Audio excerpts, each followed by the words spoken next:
À l'est de la République démocratique du Congo, les violences sexuelles sont récurrentes. L'organisation non gouvernementale Médecins sans frontières s'est engagée dans l'accompagnement des victimes. Du 17 au 30 avril, 48 nouvelles victimes de violences sexuelles par jour ont été prises en charge par les équipes de l'ONG dans les sites des déplacés autour de Goma. Selon MSF, près de 60% d'entre elles avaient été agressées dans les 72 heures précédentes. L'immense majorité des victimes sont des femmes et plus de la moitié d'entre elles racontent avoir été agressées par des hommes armés. Cela se passe la plupart du temps lors de leur déplacement hors des sites des déplacés à la recherche du bois de chauffage et de nourriture.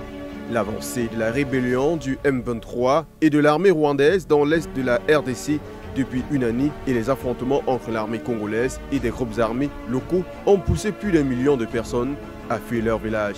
Plus de 600 000 personnes vivent entassées dans les conditions désastreuses dans des camps informels autour de Goma. MSF dénonce une insuffisance critique de l'aide humanitaire qui oblige les personnes déplacées à sortir des sites. Cela exacerbe les risques de violence auxquels elles sont confrontées. Pour Jason Rizzo, le coordinateur d'urgence pour MSF au Nord Kivu, depuis des mois, ces équipes soignent un nombre élevé de cas de victimes de violences sexuelles, mais cela n'avait jamais atteint l'ampleur catastrophique de ces dernières semaines.